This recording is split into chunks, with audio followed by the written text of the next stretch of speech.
Hello everyone, today's topic of our presentation is motivation and emotion video analysis.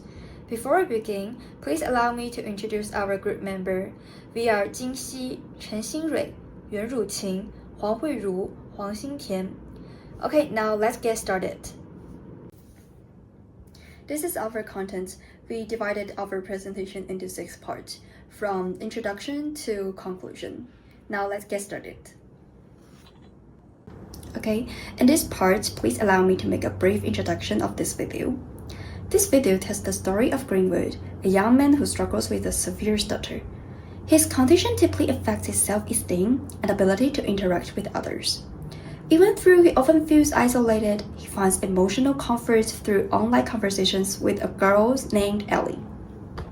When Ellie asked to meet in person, Greenwood's fear and insecurity and his low self-esteem holds him back at first. But eventually, he finds the courage to go. In the end, they create a beautiful moment of mature acceptance. So, this is a story about courage and self-acceptance. In this presentation, we will explore how Greenwood's emotional challenges and internal motivation influence his social behavior and identity, using psychological theories to help better understand his motivation and emotion. Okay, let's move on to the behavioral triggers. In this part, we've seen that Greenwood's behavior is deeply shaped by both internal fear and external events. Something as ordinary as ringing phone becomes terrifying because it reminds him of his data and the judgment he expects from others. But what really triggers change is Alice's sudden plan to meet. The moment is more than just a meeting, it's a crisis. He must face his fear of being truly seen, which starts his emotional transformation. Number two, motivation and inner conflict. Greenwood's motivation comes from his emotional needs. Online, he shows his ideal self, confident and expressive. But in real life, he hides. Ellie gives him hope but also fear. The risk of losing her makes him realize what he truly wants is to be understood and loved for who he really is. That's what pushes him forward, not courage alone, but emotional need. The third part, success versus avoidance. Greenwood doesn't fix his data. That's not the point. The success in his story is emotional.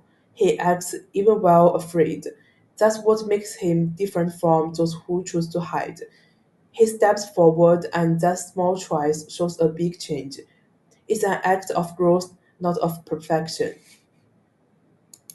Faced with the same situation, people respond differently. Greenwood takes action because he has support, a way to express himself, and most importantly, the will to change. Others might not have these resources. That's why his story matters, because it reminds us that courage isn't about being fearless, but about having something worth facing fear for. Let's talk about part 3, the motivational performance of the character. In the short play, we can examine the motives of the protagonist Green through various details. We can judge Green's motivation from the perspectives of attention, effort, latency, persistence, choice, probability of response, and the body's gesture. Let's talk about motivational expressions analyze. The first one is attention. Highly focused pays for attention during conversations. Emotionally extremely attentive when talking to the her online he met online 6 months ago. Thanks for all responses. Carefully looks at the screen and replies to each message with care. The next one is effort. Overcoming stubborn actively works to improve his speech. Dedicated practice spends a lot of time rehearsing how to speak clearly, especially before meeting her. Repeatedly practices lines in his mind, repairing every word. Shows green determination. His efforts reflects strong will and the commitment. The third one is latency. Slow responses often delays replying in conversations.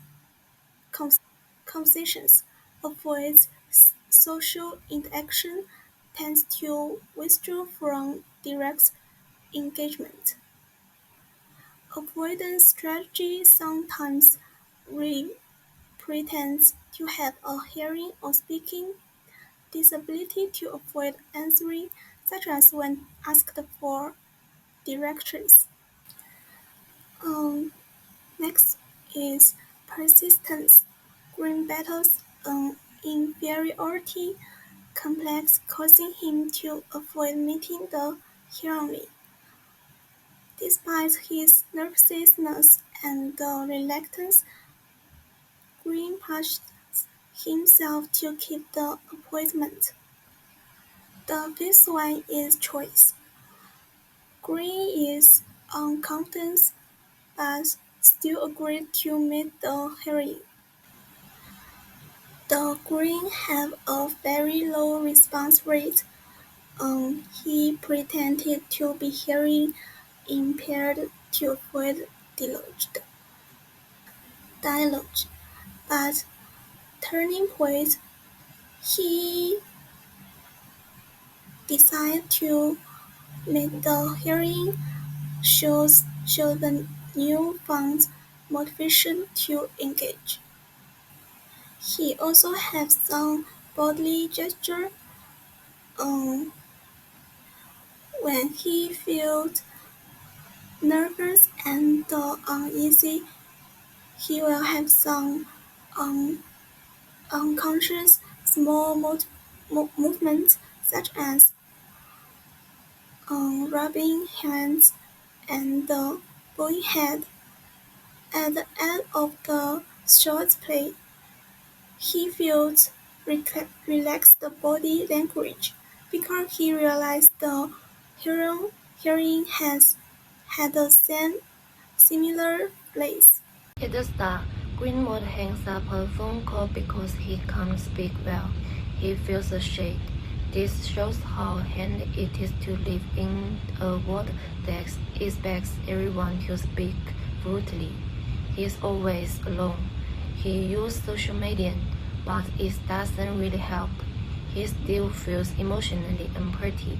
When he texts with Ellie, he starts to really want connection. It's not just love, it's about being close to someone and feeling complete. But when Ellie wants to meet, he gets scared. He is afraid to show his real self. He often thinks badly of himself. He feels like a burden and believes he doesn't deserve love. In the end, he decides to meet Ellie. There's a big act of courage for him. Ellie uses sign language to talk to him. That moment gives him joy and shows really exciting. That's all. In theoretical framework application part, I like to apply two theories to explain Greenwood's behavior. In these slides, I like to apply Bandur's self-efficacy theory. Self-efficacy theory comes from mastery experience, vicarious experience, social persuasion, physical and emotional state. Combine this video, we can find that Greenwood, his confidence in online chatting mainly comes from social persuasion. When Ellie replies warmly to his messages, it gives him a sense of success and control in text-based communication. However, in real-life conversations, especially when he was ignored on the phone with customer service, he experienced repeated failures. These events damaged his belief in his ability to speak fluently. So, when someone later asks him for directions, he chooses to avoid speaking entirely and uses sign language. This contrast shows how efficiency isn't fixed, it depends on the situation or domain. The second theory is learned helplessness theory. Salomon proposed that when people experience repeated failures they can't control, they develop learned helplessness, a belief that no effort will change the outcome. In Greenwood's case, his stutter alone isn't the problem. What's worsened it is how others respond, like the customer service rep who misunderstands his silence. Over time, he starts to believe that verbal communication is hopeless. Even when he has success text communication with Ellie, he doesn't let the success build his confidence.